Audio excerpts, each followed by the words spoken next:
All right. So,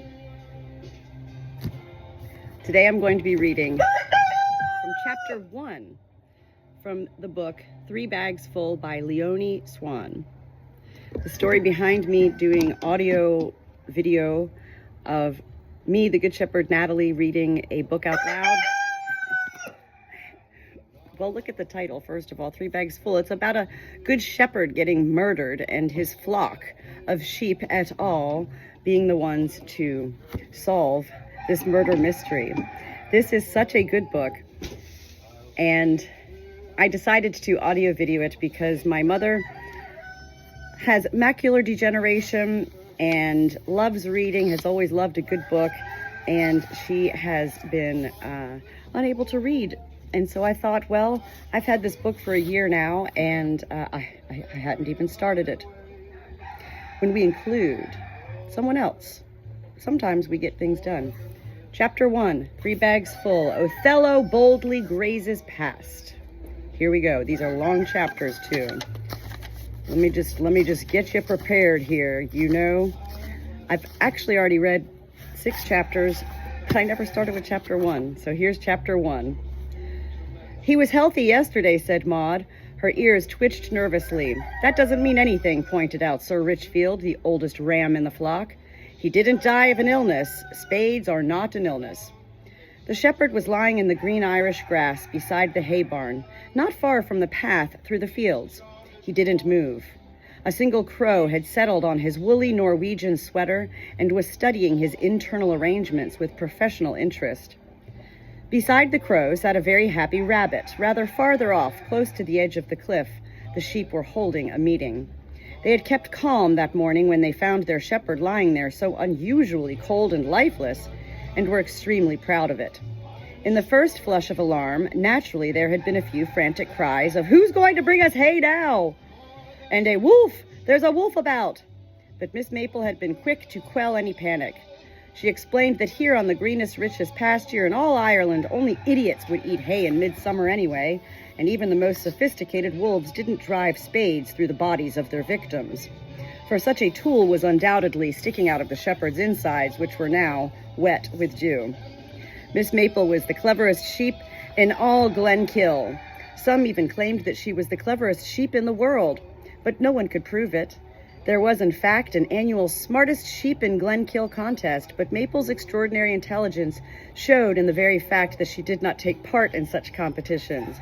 The winner, after being crowned with a wreath of shamrock, which it was then allowed to eat, spent several days touring the pubs of the neighboring villages and was constantly expected to perform the trick that had erroneously won it the title. Eyes streaming as it blinked through clouds of tobacco smoke, with the customers pouring Guinness down its throat until it couldn't stand up properly. Furthermore, from then on, the winning sheep's shepherd held it responsible for each and every prank played out at pasture, since the cleverest animal was always going to be the prime suspect. George Glen would never again hold any sheep responsible for anything. He lay impaled on the ground beside the path while his sheep wondered what to do next. They were standing on the cliffs between the watery blue sky and the sky blue sea, where they couldn't smell the blood, and they did feel responsible. "He wasn't a specially good shepherd," said Heather, who was still not much more than a lamb and still bore George a grudge for docking her beautiful lamb's tail at the end of last winter. "Exactly. That was Cloud, the woolliest and most magnificent sheep ever seen. He didn't appreciate our work. 'Norwegian sheep do it better,' he said. 'Norwegian sheep give more wool.' He had sweaters made from foreign wool sent from Norway. It's a disgrace. What other shepherd would insult his own flock like that?" There ensued a discussion of some length between Heather, Cloud, and Mopple the whale. Mopple the whale insisted that you judged a shepherd's merits by the quantity and quality of the fodder he provided. And in this respect there was nothing whatsoever, to be said against George Glen. Finally, they agreed that a good shepherd was one who never docked the lamb's tails, didn't keep a sheepdog, provided good fodder and plenty of it, particularly bread and sugar, but healthy things too, like green stuff, concentrated feed and mangel wurzels, for they were all very sensible sheep, and who clothed himself entirely in the products of his own flock, for instance, an all-in-one suit made of spun sheep's wool, which would look really good, almost as if he were a sheep himself. Of course, it was obvious to them all that no such perfect being was to be found anywhere in the world, but it was a nice idea all the same. They sighed a little and were about to scatter, pleased to think that they had cleared up all outstanding questions. So far, however, Miss Maple had taken no part in the discussion. Now she said, "Don't you want to know what he died of?" Sir Richfield looked at her in surprise. "He died of that spade. You wouldn't have survived it either, a heavy iron thing like that driven right through you. No wonder he's dead." Richfield shuddered slightly. "And where did the spade come from?" "Someone stuck it in him." As far as Sir Richfield was concerned, that was the end of the matter. But Othello, the only black sheep in the flock, suddenly began taking an interest in the problem. It can only have been a human who did it, or a very large monkey. Othello had spent his youth in Dublin Zoo and never missed an opportunity to mention it. "A human," Maple nodded, satisfied. "I think we ought to find out what kind of human. We owe old George that. If a fierce dog took one of our lambs, he always tried to find the culprit. Anyway, he was our shepherd. No one had a right to stick a spade in him. That's wolfish behavior. That's murder." Now the sheep were feeling alarmed. The wind had changed and the smell of fresh blood was drifting towards the sea. "And when we found the person who stuck the spade in," said Heather nervously, "then what?" "Justice!" bleated Othello. "Justice!" bleated the other sheep. And so it was decided that George Glen's sheep themselves would solve the wicked murder of their only shepherd. First, Miss Maple went over to examine the body. She did it reluctantly. In the summer sun of Ireland, George had already begun to smell bad enough to send a shudder down any sheep's spine. She started by circling the shepherd at a respectful distance. The crow cawed and fluttered away on black wings. Maple ventured closer, inspected the spade, sniffed George's clothes and face. Finally, as the rest of the flock, huddling together at a safe distance, held their breath, she even stuck her nose in the wound and rooted around. At least that was what it looked like from where the others stood. She came back to them with blood on her muzzle. "Well?" asked Mopple, unable to stand the suspense any longer. Mopple never could stand strain of any kind for long. "He's dead," replied Miss Maple. She didn't seem to want to say any more just now. Then she looked back at the path. "We have to be prepared. Sooner or later, humans are going to turn up here. We must watch what they do, and we'd better not all stand around in a crowd. It looks suspicious. We ought to act naturally." "But we are acting naturally," objected Maud. "George is dead, murdered. Should we be grazing right beside him where the grass is still sprinkled with his blood?" "Yes, that's exactly what we ought to be doing." The black figure of Othello came between them. His nostrils contracted as he saw the horrified faces of the others. "Don't worry, I'll do it. I spent my youth near the carnivore's enclosure. A little more blood won't kill me." At that moment, Heather thought what a particularly bold ram Othello was. She decided to graze near him more often in future, though not until George had been taken away and fresh summer rain had washed the meadow clean, of course. Miss Maple decided who would keep watch where. Sir Richfield, whose eyesight was still good in spite of his advanced age, was stationed on the hill. You could see across the hedges to the paved road from there. Mopple, the whale, had poor eyes but a good memory. He stood beside Richfield to remember everything the old ram saw. Heather and Cloud were to watch the path that ran through the meadow.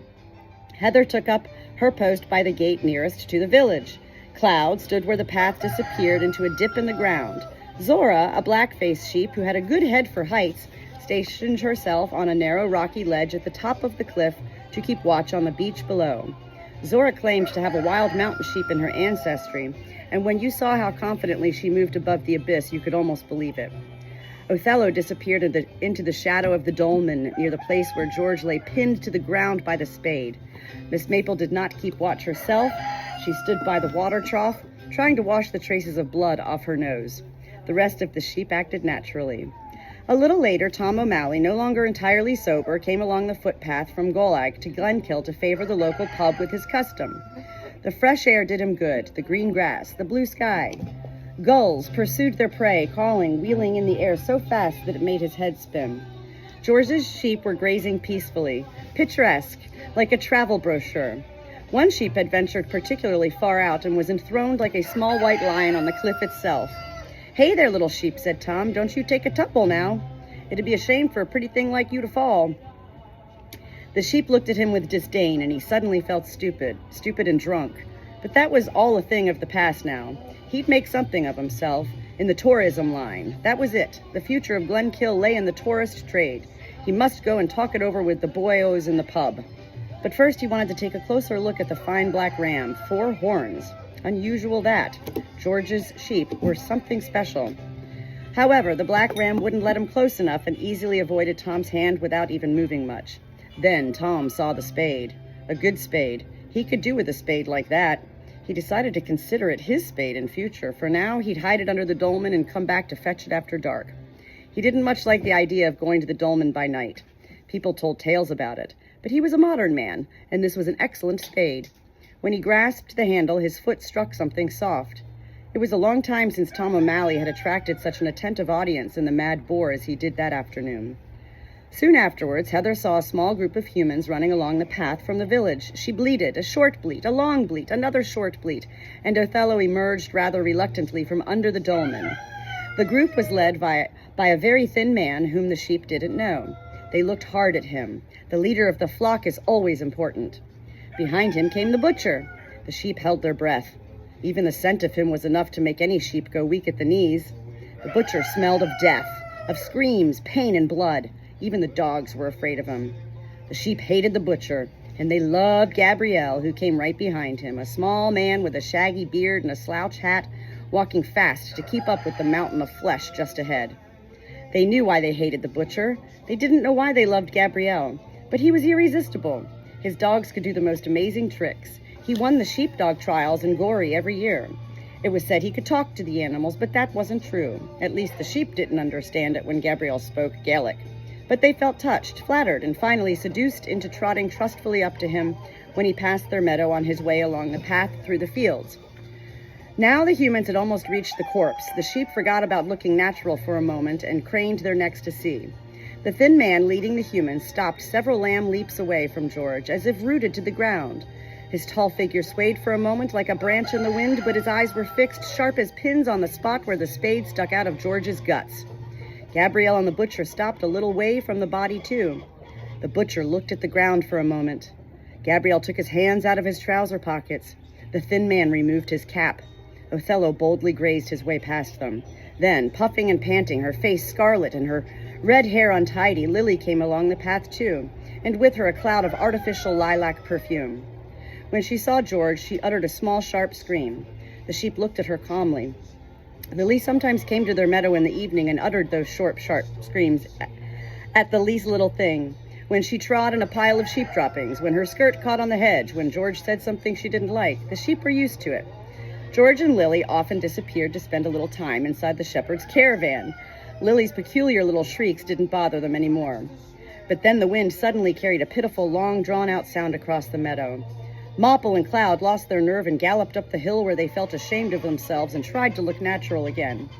Lily fell to her knees right beside the body, ignoring the grass, which was wet with last night's rain. She was the person making this dreadful noise. Like a couple of confused insects, her hands wandered over the Norwegian sweater and George's jacket and tugged at his collar. The butcher was suddenly beside her, pulling her roughly back by her arm. The sheep held their breath.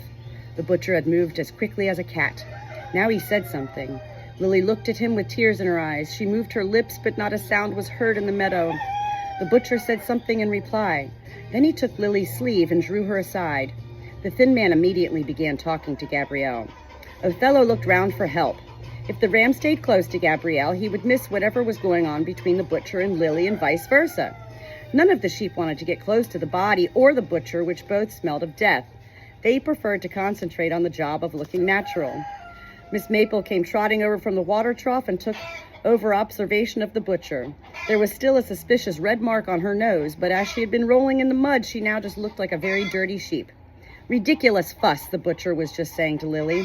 And never mind making a spectacle of yourself. You've got other worries now, sweetheart, believe you me. He had taken her chin in his sausage-like fingers and raised her head slightly so that she had to look straight into his eyes. Why would anyone suspect me, she asked, trying to get her head free. George and I got along fine. The butcher still held her chin in a firm grip. Got along fine, so you did. That'll be enough for them. And who else got along fine with George? Wait for his last will and testament, then we'll see just how fine you two got along. I don't suppose that cosmetic stuff earns you a fortune, and you won't get rich sleeping around in this dump either. So you be nice to old Ham, and you won't need to worry about this mess anymore. Gabrielle said something. Ham turned abruptly and marched back to the others, leaving Lily where she was. She drew her shawl more closely round her shoulders, trembling. For a moment, she looked as if she was going to burst into tears. Maple knew how she felt, being touched by the butcher. It must be like having death grab you by the ear. The four humans were exchanging words again, but the sheep were too far away to catch anything. There was a pointed, awkward silence. Gabrielle turned and strolled back in the direction of the village with the thin man close on his heels. Lily seemed to think for a moment and then hurried off after the two men. Ham took no notice to the others. He went right up to George. Slowly, he raised one of his great butcher's paws until it was hovering directly above the body like a fat blue bottle. With his fingers, he traced 2 lines above George in the air, a long one from George's head to his stomach and a shorter one from shoulder to shoulder. When Gabrielle called him again, he went off in the direction of the village. Later, 3 policemen came to take photos. They brought a highly perfumed woman journalist with them. She took photos, too, far more photos than the policemen. She even went to the edge of the cliffs and photographed Zora on her rocky ledge. And later, she took pictures of Richfield and Mopple grazing in front of the dolmen.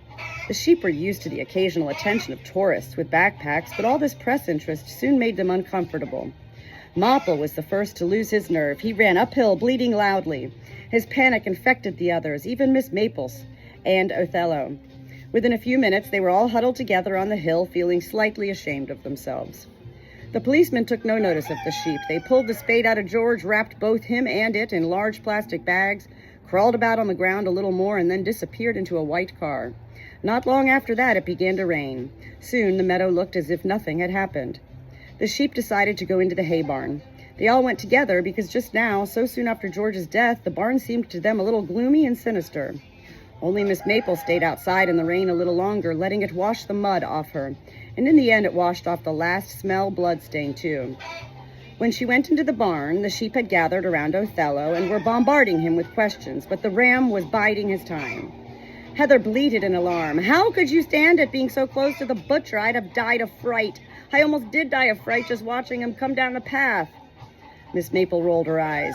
"But you had to give the black ram credit. He seemed unimpressed by the admiration of his flock." Sounding very matter-of-fact, he turned to Miss Maple. "The butcher spoke first. Swine, that's what he said." The sheep looked at each other in amazement. No pig had ever set Trotter on their pasture. The butcher's remarks made no sense. But Othello was very sure of himself. He smelled very angry and frightened, but mostly angry. The thin man was afraid of him. Gabrielle wasn't. Othello seemed to be reflecting on Gabrielle's fearlessness for a moment. Then he continued. "Lily didn't say anything sensible, just, 'Oh, George. And why now? And why are you doing this to me?' Perhaps she didn't realize he was dead." Then the butcher pulled her away by her arm. "No one's to touch him," he said. So then she said quite politely, "Please, I only want a moment alone with him." None of the others said a word, only the butcher. If anyone had that right, it'd be Kate. He sounded nasty, and then he hauled her away. The sheep nodded. They themselves had had a good view of it all. Suspicion instantly turned against the butcher, simply because every single sheep of the flock thought him capable of piercing a living being with a spade. But Miss Maple shook her head impatiently, and Othello went on. The moment the butcher was far enough off, the thin man began talking to Gabrielle. He smelled funny of whiskey and Guinness, but not as if he'd been drinking, more on his body and his clothes, especially his hands. "He done it," bleated Rameses, a very young ram with a lively imagination. "He poured whiskey over his hands because he couldn't stand the smell of blood anymore." "Maybe," said Miss Maple hesitantly. Maud, who had the best sense of smell in the whole flock, shook her head. "Human beings don't scent blood the way we do. They can't really scent anything at all." "We don't know whether the murderer had blood-stained hands or not," said Miss Maple. "We don't know anything much." She looked inquiringly at Othello. Then the thin man told Gabrielle very quietly. He still had so much he was going to do. His head was full of crazy plans. "I don't suppose anything will come of them now, do you?" He spoke very fast, so fast that I couldn't remember it all at one go. He kept on talking about George's plans. I think he wanted to worm something out of Gabrielle, but Gabrielle didn't reply. Othello put his head thoughtfully on one side. "I'd say the thin man annoyed him. That's why Gabrielle called the butcher back. When the butcher came closer, the thin man immediately stopped talking. Then they all started up again at the same time. Lily said someone ought to tell his wife. Gabrielle said someone ought to fetch the police. And the butcher said, 'I'll stay with him until they come.' Then the thin man said quietly, 'No one's staying here alone.' The other man stared at the butcher the way you stare another ram down before a duel. The butcher went very red in the face, but then he nodded. Miss Maple started to collect questions. She told all the sheep to say what they didn't understand and what they'd like to know. Maple stood in the middle of the flock with Mopple the whale beside her. When she thought a question was worth remembering, she looked at Mopple and nodded, and the stout ram memorized the question. Once Mopple had memorized something, he never forgot it. "Why did they take photographs of us?" said Maud. "Why did it rain?" asked Cloud. "Why did George come to the meadow in the night?" asked Heather. Maple nodded at Mopple. Heather glanced proudly at Othello. "Why did the butcher come here?" asked Maud. "What does the butcher want from Lily?" asked Othello. Miss Maple nodded. "What's a last will and testament?" asked Lane, and Miss Maple nodded again. "When will we be able to graze where George was lying again?" asked Cloud. "Are they going to drive pigs into our pasture?" asked Maud. "Why use a spade? The murderer could have pushed him off the cliffs," said Zora. Miss Maple nodded. "What about the wolf?" asked Sarah. "Will he be a danger to the lambs or us?" Miss Maple hesitated for a moment, but she gave Mopple no sign. "Why doesn't someone murder the butcher?" asked Cloud. Several sheep bleated approvingly, but Miss Maple didn't nod. "How long had he been lying in the meadow?" asked Mopple the whale. Miss Maple nodded at him, and Mopple beamed. A lamb trotted forward. He had no name yet. The sheep were given names only when they had lived through their first winter. "Will George's ghost come back?" asked the lamb shyly. Cloud leaned soothingly down to him and let him snuggle up to her thick fleece. "No, little one. George's ghost won't come back. Human beings don't have souls. No soul, no ghost. Simple." "How can you say that?" protested Mopple. "We don't know whether humans have souls or not." "Every lamb knows that your soul is in your sense of smell, and human beings don't have very good noses." Maud herself had an excellent sense of smell. "So you'd only see a very small ghost, nothing to be afraid of." Othello leaned down to the lamb, too amused. "But I've seen it already," bleated the lamb. "It was very big, much bigger than me, and I have a very good sense of smell. It was shaggy and it danced. At first I thought it was a wolf's ghost, but now George is dead, I know it must have been his. I was so scared I thought this morning I must have been dreaming." Miss Maple looked keenly at the lamb. "How do you know George was dead by then?" "I saw him." "You saw George dead and didn't tell us?" "No, it wasn't like that," the lamb sniffed. "I saw the spade. But George must have been lying underneath it, mustn't he?" The lamb looked thoughtful. "Or do you think he fell on top of the spade later?" There was nothing more to get out of the lamb, who had slipped out of the barn in the night and couldn't say why. In the moonlight, he had seen the spade and the shaggy wolf's ghost, but he couldn't describe it in any more detail. He had been so scared that he had instantly fallen asleep from fright. Now, silence reigned. The sheep huddled closer together. The lamb buried his head deep in Cloud's fleece while the others stared at the ground. Miss Maple sighed. "Two questions for Mopple. Who is the wolf's ghost, and where's Tess?" The sheep looked at each other. Where indeed was Tessie, George's old sheepdog, his most faithful companion, the one real love of his life, the gentlest sheepdog who had ever herded them? When the others had gone to sleep, Miss Maple quietly added another question to the list. She had told Ramesses that she didn't know whether the murderer had blood-stained hands. The fact was, she didn't even know whether the murderer had hands at all. She thought George's face had looked peaceful, smelling slightly of Guinness and tea. His clothes were smoky. He was holding a couple of flowers in his fingers. That had struck her as a little strange because George wasn't normally much interested in flowers. He had more time for vegetables. But she had found something else, and it had made her push the blood-stained Norwegian sweater up a little way with her nose. There, on George's pale stomach, slightly above the place where the spade had gone in, was the print of a sheep's hoof. A single hoof print.